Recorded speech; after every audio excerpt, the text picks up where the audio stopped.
오늘 우리가 함께 살피는 주제는 예수님의 세 가지 직분 가운데서 예수님의 제사장 직분, 왕의 직분에 대하여 우리가 함께 생각해 보려고 합니다.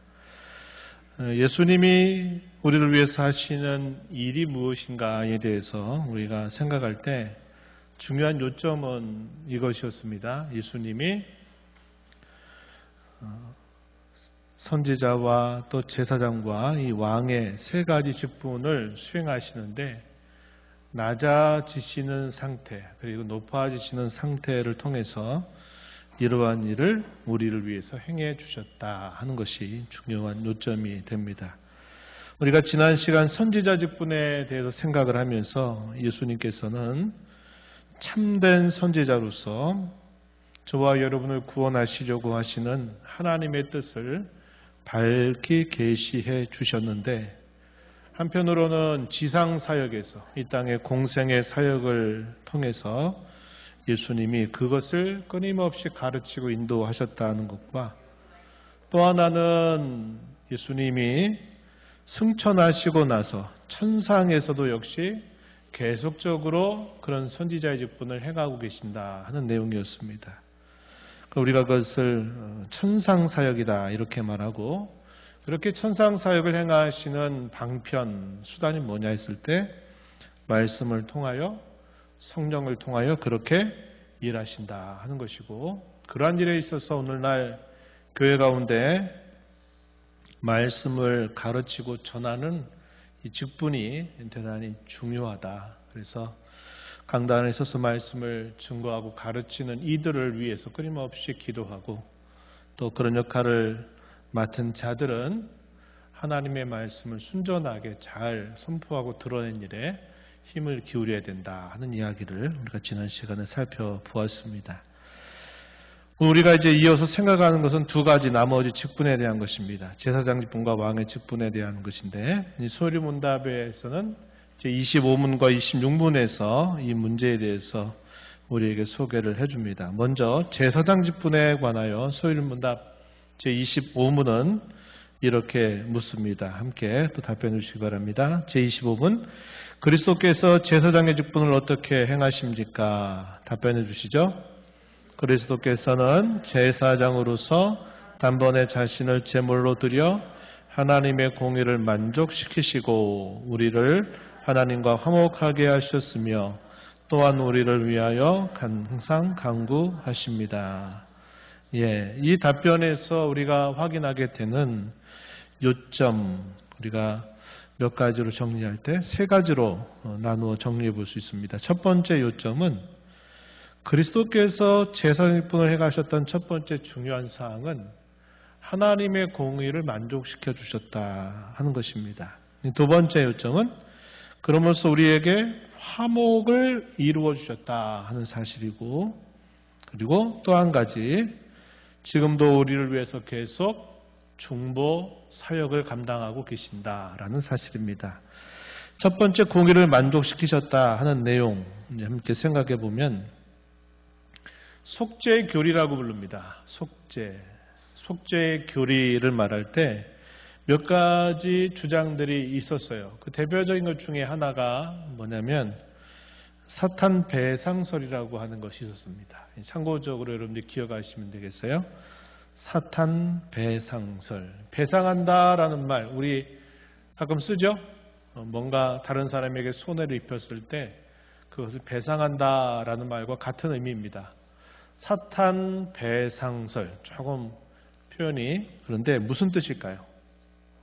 사탄에게 주께서 지불하셨다는 겁니다. 배상을 해가지고 사탄에 속해 있었던 우리를 자기 것으로 이렇게 사으셨다라고 보는 겁니다.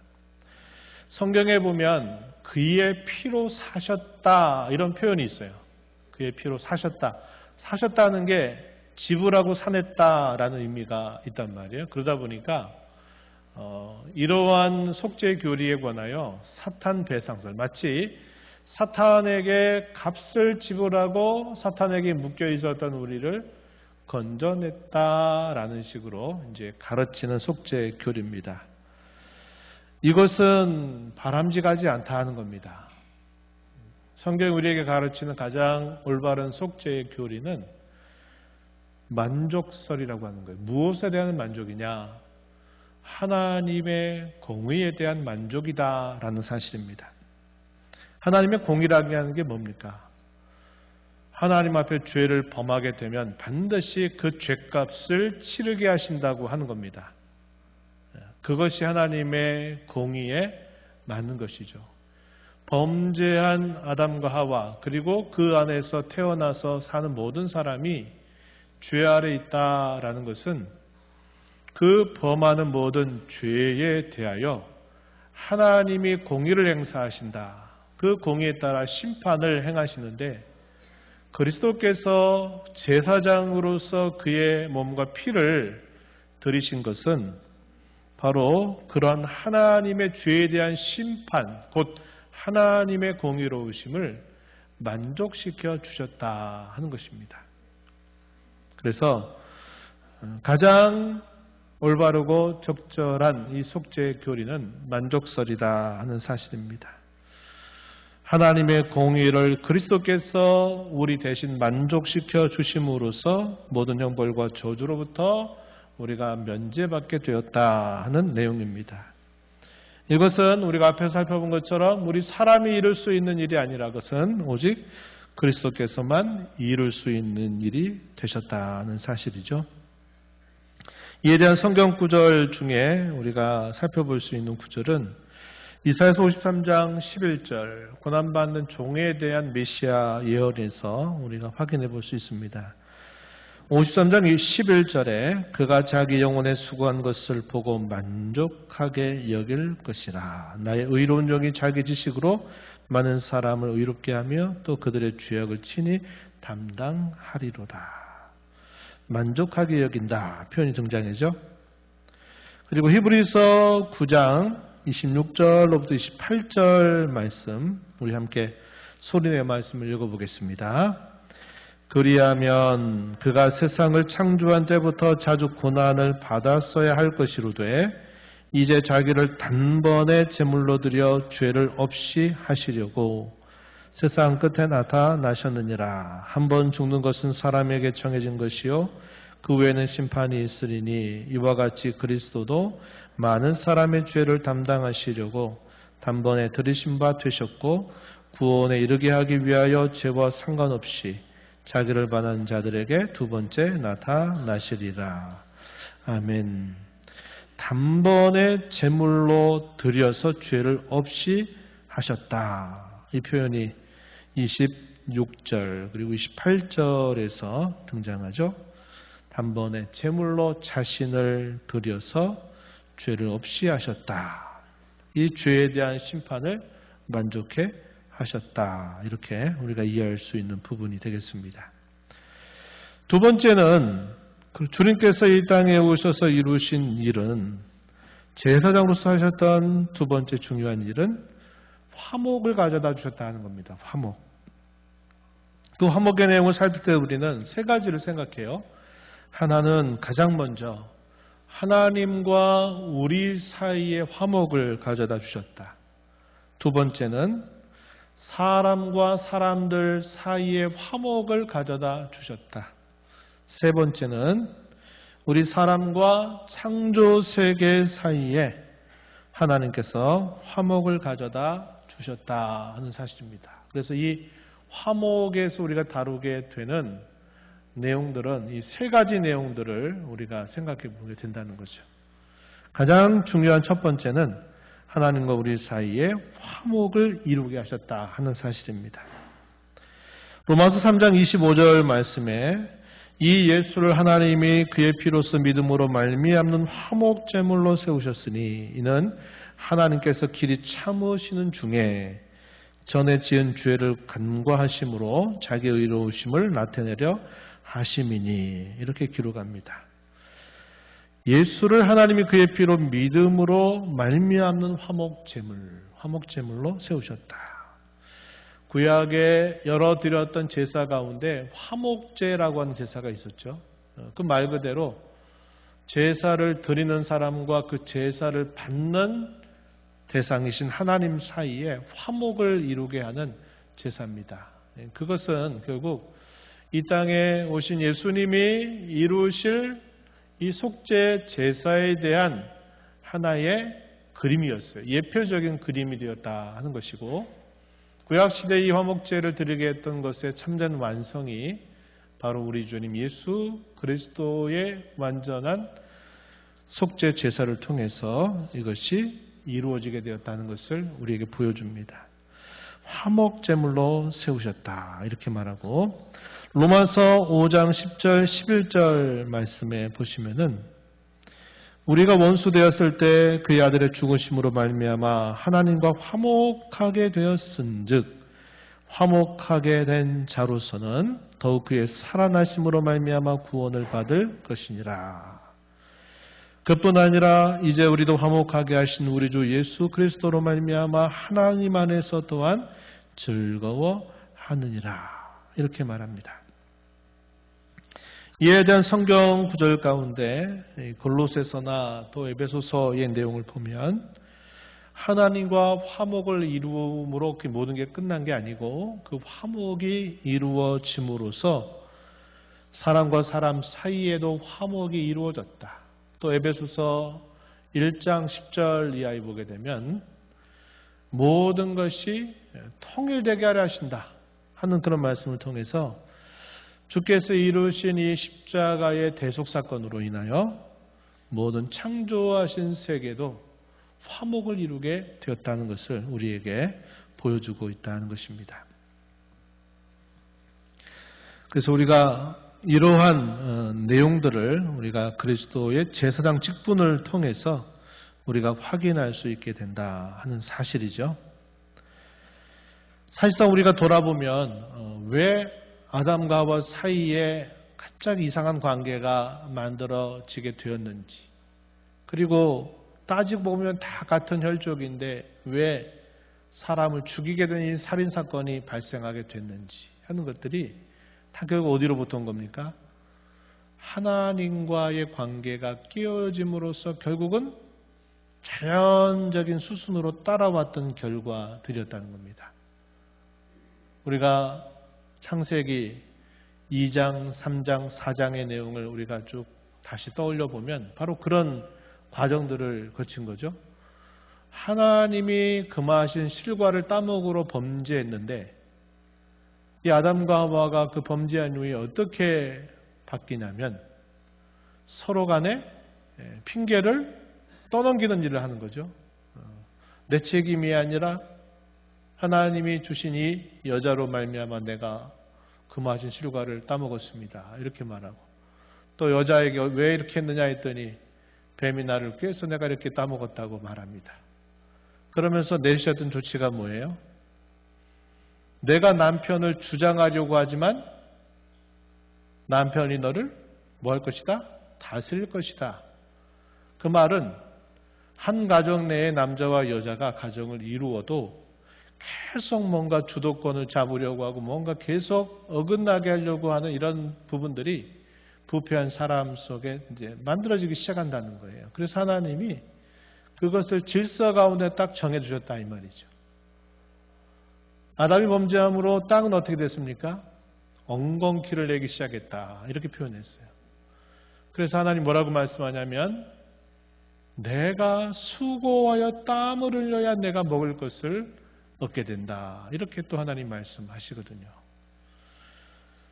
식물학적으로는 수학 체감의 법칙이라고 부르는 그런 법칙들이 만들어집니다.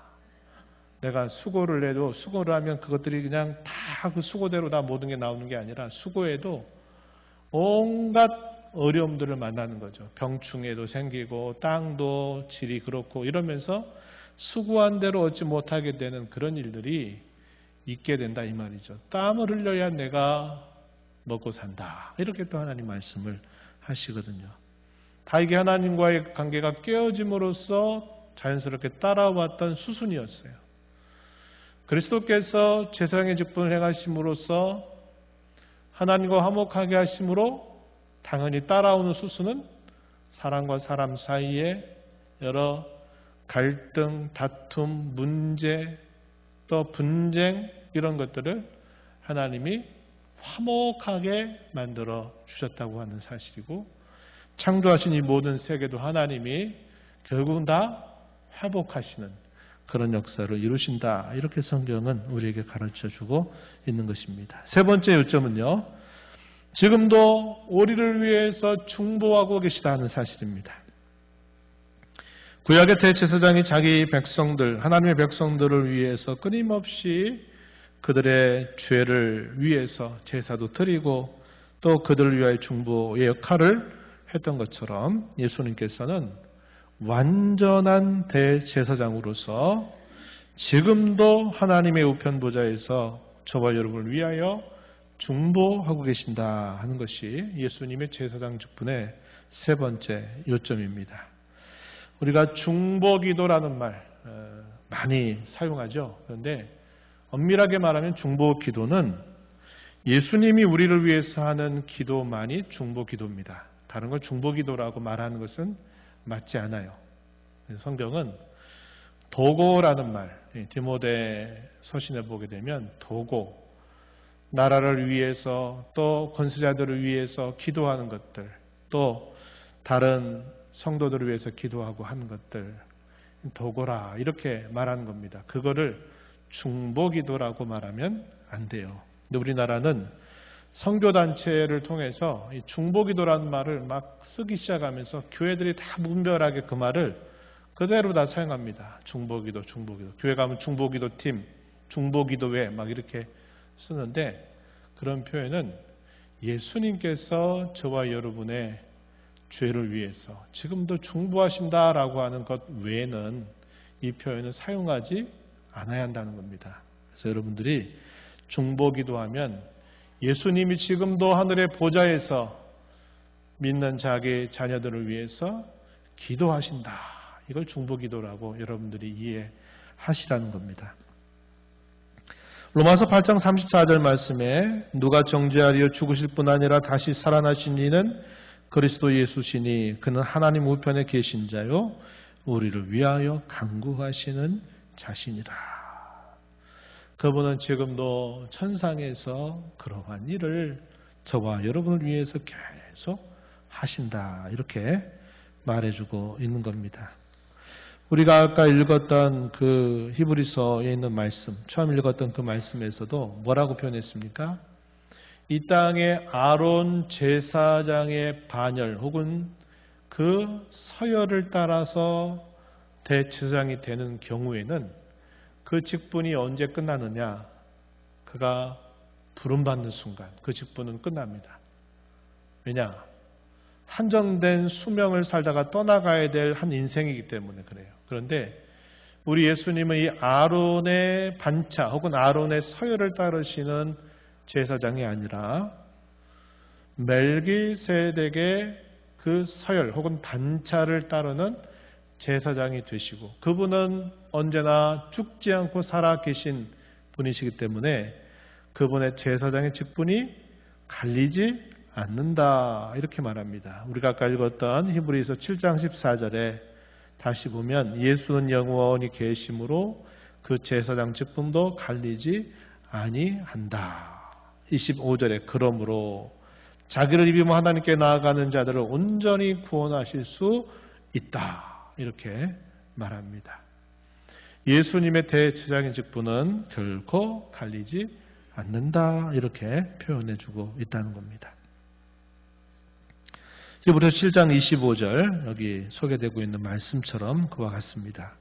이렇게 예수님이 제사장 직분을 행하실 뿐만 아니라 동시에 예수님은 왕의 직분을 행하신다는 겁니다. 왕의 직분. 자, 26분 묻습니다. 그리스도께서 왕의 직분을 어떻게 행하십니까? 답변해 보시죠. 그리스도께서는 왕으로서 우리를 자기에게 복종하게 하시고 우리를 다스리시고 보호하시며 그분의 모든 원수들 곧 우리 원수들을 제어하시고 정복하십니다. 여기에 요점은 두 가지. 거기 요약 정리한 것처럼 첫 번째는 우리를 다스리시고 보호해 주신다 하는 사실이고, 두 번째 요점은 우리의 원수들을 제어하고 정복하신다 하는 것이 두 번째 요점입니다. 첫 번째 요점, 우리를 다스리고 보호하신다 할 때 일상적으로 하나님이 어떻게 우리를 다스리시느냐, 일상적으로 중요한 겁니다. 이 표현이 반복되는 걸 알고 있어요. 한번 따라 볼까요? 말씀과 성령으로. 예.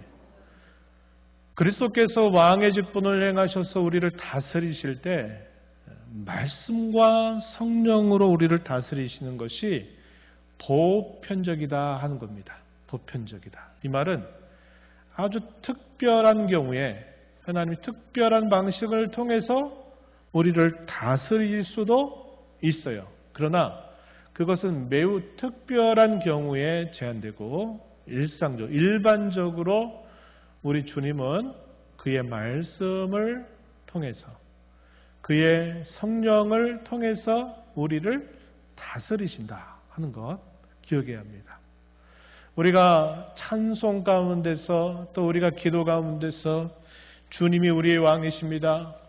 우리는 주님의 것입니다. 이렇게 우리가 고백하고 찬송을 드리면서 주님의 말씀에 대하여 별로 관심을 갖지 않는다거나 혹은 우리 안에 내주하시는 성령님의 인도하심을 우리가 의식하지 않고 한다면 그것은 모순인 거죠. 그건 거짓된 겁니다. 아무리 기도 가운데 주님이 나의 왕이십니다. 나는 주의 백성입니다. 이렇게 고백하고 찬송 가운데 내가 아무리 그렇게 고백을 하여도 그 고백과 걸맞는 우리의 신앙의 자세는 말씀에 항상 귀를 기울이는 겁니다. 그 말씀과 함께 성령께서 저와 여러분의 마음을 깨닫게 하시고 주장하시고 인도하실 때 내가 그 성령의 인도하심에 내가 아멘으로 화답하고 반응하는 자세를 잘 가져야 우리가 주님의 왕되심을 고백하는 성도다운 생활을 할 수 있다 하는 사실입니다. 이것을 우리가 항상 중요하게 여겨야 돼요. 우리가 지난 주에 예수님의 선지자 직분에 대해서도 예수님이 천상에서 선지자 직분에 가실 때 어떻게 가신다 그랬어요? 그때도 무엇과 무엇으로? 말씀과 성령으로 우리에게 구원의 뜻을 가르치고 우리를 계속 지도하신다는 것을 우리가 생각했습니다. 여기서도 마찬가지. 그분이 왕의 직분을 행하시는 일에 있어서도 말씀과 성령으로 우리를 다스리시고 우리를 보호하신다 하는 사실을 꼭 기억해야겠다 하는 겁니다. 또한 그분은 왕으로서 우리를 보호하신다는 거죠. 이 사실도 우리에게 말해주고 있습니다. 이사야서 32장 1절과 2절 말씀 거기 보면 보라 장차 한 왕이 공의로 통치할 것이요 방백들이 정의로 다스릴 것이며 또 그 사람은 광풍을 피하는 곳 폭우를 가리는 곳 같을 것이며 마른 땅의 냇물 같을 것이며 공비한 땅의 큰 바위 그늘 같을 것이다. 이렇게 예언했습니다. 그 사람이 결국은 누굴까요?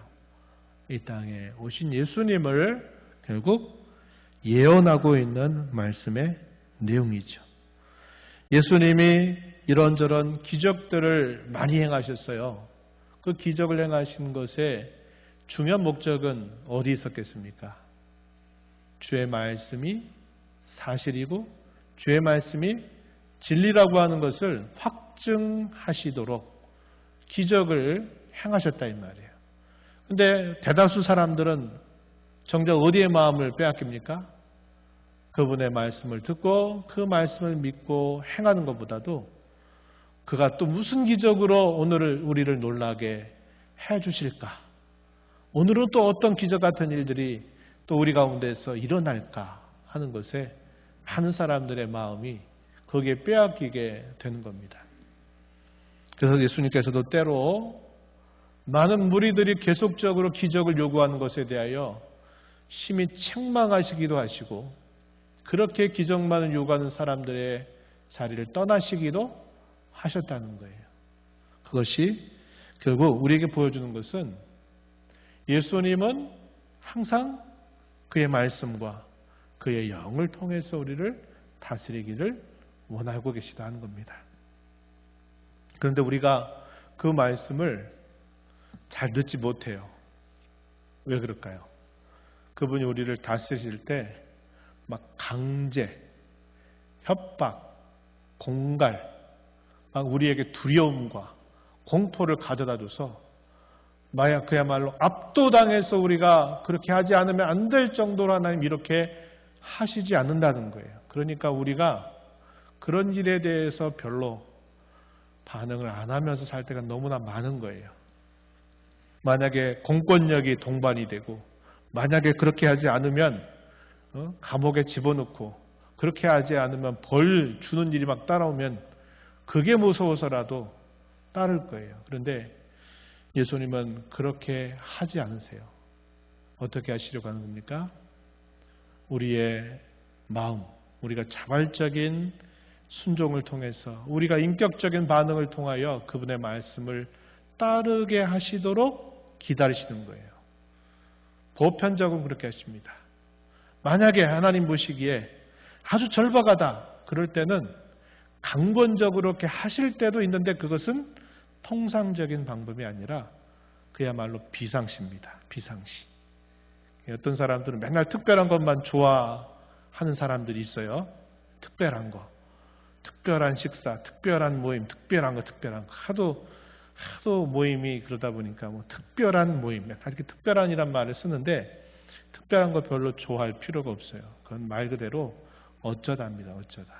주께서 우리를 하시는 방식도 그와 같이 하신다. 그래서 우리의 인격이 그분을 닮아가고 우리의 마음이 그분의 뜻을 헤아리고 우리의 심령이 감화를 받아서 그렇게 자원하는 마음으로 하기를 주님은 원하신다는 겁니다. 그렇게 우리를 다스리신다 하는 것 꼭 기억해야겠습니다. 요한복음 17장 2절에서는 아버지께서 아들에게 주신 모든 사람에게 영생을 주게 하시려고 만민을 다스리는 권세를 아들에게 주셨음이로소이다. 영생을 주실 목적으로 만민을 다스리는 권세를 아들에게 부여해 주셨다. 대리로 통치할 수 있는 권리를 아들에게 주셨다. 이렇게 가르쳐 주는 말씀이죠.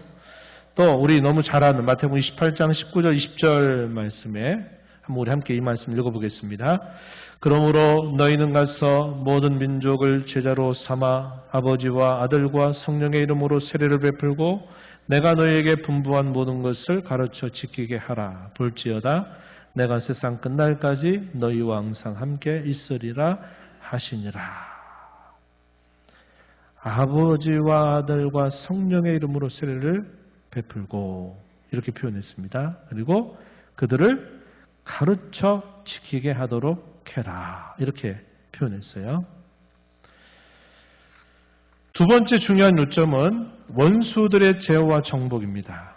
원수들의 제어와 정복하시는 일인데 만물보다 크신 하나님께서 저와 여러분을 붙들고 계십니다. 그분은 천하 만국의 왕으로서 한편으로는 모든 창조하신 세계를 한편으로는 붙드시고 또 한편으로는 그의 교회된 성도들을 또 붙들어 주시는 일을 하고 계시다 하는 것입니다. 요한복음 10장 28절 29절 말씀해 보면 내가 그들에게 영생을 주노니 영원히 멸망하지 아니할 것이요 또 그들을 내 손에서 빼앗을 자가 없느니라. 그들을 주신 내 아버지는 만물보다 크심에 아무도 아버지 손에서 빼앗을 수 없느니라. 아버지가 어떤 분이래요? 뭐보다 크신 분? 만물보다 크신 분. 당연하죠. 하나님이 그의 손 아래 우리를 보호하시고 우리를 지켜주시는데 그분의 권세와 위력과 그의 능력이 만물, 모든 그 어떤 만물보다도 더 크시기 때문에 그 어떤 것이라도 하나님의 손 안에 있는 우리를 해할 수 없다. 우리를 정복할 수 없다라는 사실을 우리에게 가르쳐 주고 있다는 것입니다. 시편 110편 유명한 메시아 예언시를 담고 있는 내용인데 예수님의 이 왕권에 대하여 예언해 주고 있는 말씀입니다. 여호와께서 내 주에게 말씀하시기를 내가 내 원수를 내 발판이 되게 하기까지 너는 내 오른쪽에 앉아 있으라 하셨도다. 여기 원수들을 발판이 되게 한다. 발 아래 두게 한다. 이게 무슨 말일까요? 원수들을 정복한다 이 말이죠. 원수들을 압도한다. 원수들을 정복한다 하는 말을 이렇게 표현하고 있는 겁니다. 너는 내 오른쪽에 앉아 있으라. 이렇게 예언하고 있는데 이 예언이 바로 예수님이 행하시는 그의 왕권에 관하여 예언하고 있는 시편이다 하는 내용입니다. 예수님이 이 땅에 오셔서 천국 복음을 전파하시고 귀신 들린 자들을 내어 쫓으시면서 예수님이 하나님의 나라가 임한 증거로 하셨던 말씀, 마태복음 12장 28절 말씀에 보면 내가 하나님의 성령을 힘입어 귀신을 쫓아내는 것이면 하나님의 나라가 이미 너희에게 임하였느니라, 임한 것이다, 이렇게 예수님이 말씀하셨습니다. 하나님의 나라가 임했다. 그 증거가 성령님으로 말미암아 귀신을 쫓아내는 것이었다. 이렇게 말하고 있는 겁니다. 예수님의 권세에 대해서 우리가 잘 가르쳐주는 말씀이죠. 마지막 절 고린도서 15장 24절에서 26절 말씀, 우리 함께 이 말씀 함께 읽어보겠습니다. 그 후에는 마지막이니 그가 모든 통치와 모든 권세와 능력을 멸하시고 나라를 아버지 하나님께 바칠 때라. 그가 모든 원수를 그 발 아래에 둘 때까지 반드시 왕노릇 하시리니 맨 나중에 멸망받을 원수는 사망이니라. 부활장으로 우리가 잘 알고 있는 성경 본문이 바로 이 고린도전서 15장의 내용입니다. 예수님의 부활에 관하여 아주 여러 가지로 자세하게 설명하고 논증하는 내용들이 이 15장에 기록이 되어 있는데, 여기서 우리가 읽었던 말씀처럼 예수님께서 행하시는 그 일들 가운데 모든 원수를 그 발 아래 둘 때까지 계속 왕노릇 하신다. 그리고 맨 나중에 멸망받을 원수가 곧 사망이다. 이렇게 말씀해 주고 있습니다. 그래서 예수님은 그것을 제어하시는 모든 죄와 모든 대적들을 제어하시고 그의 손 아래에 있는 자기 자녀들을 하나님이 붙들고 지켜주신다 하는 것을 우리는 확인할 수 있고 확신할 수 있는 것입니다. 우리가 오전에 읽었던 말씀도 바로 그런 것 아니겠어요? 야곱이 사실상은 벌받아 마땅한데 하나님이 벌 대신 그를 보호해 주시잖아요. 불쌍히 여기시잖아요. 계속 그분의 살아계심을 나타내 주셔서 그를 지켜주셔서 그 주변에 있는 많은 대적이나 여러 많은 해로움으로부터 우리 하나님께서 이 야곱을 지켜주셨던 것을 우리가 함께 살펴본 것과 같다 하는 것입니다. 오늘 우리가 이런 내용들을 통해서 몇 가지 좀 적용점을 좀 생각해 보면, 첫 번째는 화목을 이루어주신 하나님의 은혜에 대해서 우리는 먼저 감사로 반응해야 되겠다 하는 것이고요. 더 나아가서는 저와 여러분이 화목해 하는 사람이 되어야 되겠다 하는 겁니다. 참된 화목은 복음을 통해서 이루어지게 돼 있어요. 성령의 하나 되심을 통해서 그 화목은 이루어지게 되어 있습니다. 그렇게 이루어진 화목을 이제는 우리 주님께서 우리에게 말씀하시기를 너희가 화평케 하는 자가 되어라, 이렇게 우리에게 말씀하세요. 마태복음 5장 9절 팔복 중에서 화평하게 하는 자는 복이 있나니 그들이 하나님의 아들이라 일컬음을 받을 것이다, 이렇게 말했고, 바울 사도는 은사가 많지만 서로 자기 잘났다고 자랑하면서 파벌을 이루고 분쟁하고 있는 이 고린도 교회를 향해서 뭐라고 권면합니까? 고린도 후서 5장 18절에 이렇게 말해요. 들어보세요. 모든 것이 하나님께로서 났으며 그가 그리스도로 말미암아 우리를 자기와 화목하게 하시고 또 우리에게 화목하게 하는 직분을 주셨다, 이렇게 말합니다. 화목하게 하는 직분. 직분인데 어떤 직분이래요? 화목을 이루게 하는 직분이랍니다. 이 직분은 교회 가운데 어떤 특정한 직분자를 말하는 게 아닙니다. 목사나 장로나 집사나 어떤 특별한 직분에게만 직분을 맡은 사람에게 이게 주어진 게 아니라 이 화목해 하는 직분 누구에게 주신 걸까요? 나에게, 우리에게, 우리 모두에게 이러한 직책을 주셨다고 하는 겁니다.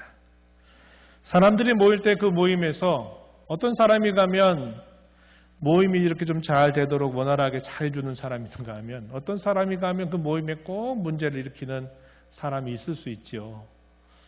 우리가 오늘 이 말씀의 교훈을 마음에 새기면서 교회를 이루는 저와 여러분, 또 구역을 이루는 우리 구역 식구들이, 또 기관을 이루고 있는 우리 기관의 식구들이 이런 화목을 이루는 역할을 잘 감당하라고 화목을 주신 예수님께서 우리에게 오늘도 명령하고 계시다 하는 사실을 꼭 기억하면서 살아가자고 하는 겁니다.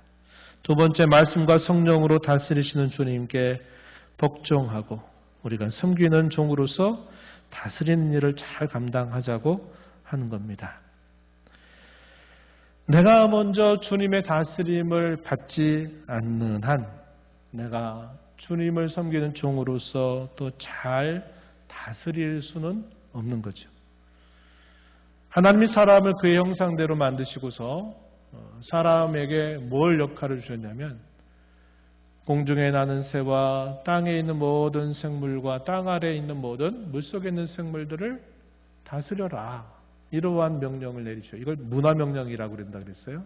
문화명령. 우리가 여러 주 전에 한번 살펴봤던 내용입니다. 이런 문화명령을 주셨어요. 근데 그 문화명령을 수행하는 다스리게 하는 그 명령이 어떤 다스림이라고 그랬어요? 섬기는 종으로서 다스리는 것이다 그랬어요. 내가 하나님을 섬기는 마음 없이 내게 이런 모든 것들을 다 다스리라고 했으니 다 내 마음대로 하면 되지 이게 아니라 하나님의 다스리심을 먼저 받는 종으로서 그분의 마음을 헤아리면서 하나님이 맡겨주신 모든 창조 세계를 잘 다스리라고 하나님이 말씀해 주신 것이다 하는 겁니다. 그래서 우리에게도 이러한 자세가 필요한 겁니다. 내가 주의 다스림에 복종하지 않고 따르지 않으면서 내가 다른 사람을 이끌어간다, 내가 다른 사람을 내가 좋은 의미에서 다스린다 하는 것은 맞지 않아요. 내가 먼저 주님 앞에 잘 다스림을 받는 자로 살아야 되겠다 하는 것입니다. 우리가 이제 지난주와 이번 주에 거쳐서 우리 예수 그리스도의 세 가지 직분에 대해서 우리가 짧게 생각을 해왔습니다. 예수님의 이 삼중 직분은 믿는 저와 여러분에게도 오늘 주어지고 있는 사명이다. 물론 예수님이 감당했던 똑같은 일을 우리가 할 수는 절대로 없어요. 하지만 예수님이 저와 여러분을 위해 구원을 위해서 하셨던 그 세 가지의 직분의 모습은 오늘 구원받은 그리스도인이 된 저와 여러분에게 있어서도 이런 직분을 감당할 것을 요구하고 있다는 겁니다. 우리가 선지자적인 직분을 잘 감당하는 게 뭘까요? 아직도 구원의 복음을 알지 못하는 많은 사람들에게 구원의 복음을 깨닫게 하고 가르치고 전하는 일을 잘하는 것, 선지자 직분 행하는 일이 되겠죠. 제사장 직분은 뭘까요? 나라와 민족을 위해서 내 이웃의 아픔과 죄를 내가 짊어지고 그 죄를 하나님이 용서해 주시도록, 하나님이 은혜를 주시도록 내가 계속 기도하는 겁니다. 도구하는 거예요. 그건 그 사람 문제지가 아니라 그 문제를 내가 끌어안고 같이 마치 제사장과 같은 심정으로 하나님 앞에 기도하는 겁니다. 나라의 문제가 곧 내 문제고 교회 문제가 곧 내 문제처럼 이렇게 여기면서 기도하는 일을 하는 것이죠. 왕의 직분은 금방 살펴본 것처럼 내가 주의 다스림을 받는 자로서 내가 주의 마음을 따라서 내게 맡겨주신 가정이든 내게 맡겨주신 또 교회 한 기관이든 구역이든 그들을 잘 이끌어가는 그런 일을 감당하는 것도 역시 왕의 직분을 행사하는 일이 된다 하는 겁니다. 이러한 교훈들을 마음에 새기면서 저와 여러분이 이 말씀에 맞게 우리에게 주어진 모두에게 주어진 이 직분 잘 감당하며 나가게 되기를 바랍니다. 하나님 아버지, 오늘도 저희들을 불러주셔서 저희의 구원을 위하여 예수님께서 행해 주셨던 세 가지 직분에 관하여 중요한 요점들을 말씀을 통해서 함께 오늘 생각해 보았습니다. 저희의 참 선지자로 이 땅에 오셨던 주님, 저희를 위한 온전한 화목제물로 이 땅에 완전한 제사를 이루시기에 오셨던 주님, 또 저희들을 다스리시는 왕으로서 원수의 손아귀에서 우리를 보호하시고 이기게 하시는 주님의 이 왕의 직분을 행하시는 일, 저희가 살펴보면서 그것이 오늘 우리에게 놀라운 구원의 은혜가 되었음을 깨닫습니다. 이 땅에 계셨던 주님, 지금도 하늘의 보좌에서 천상에서 그런 일을 계속 행하고 계심을 저희가 오늘도 살펴보았사오니 저희 또한 구원받은 하나님의 자녀로 세상 가운데 이 세 가지 직분을 잘 감당하면서 살아가도록 인도하여 주옵소서. 예수님 이름으로 기도하옵나이다. 아멘.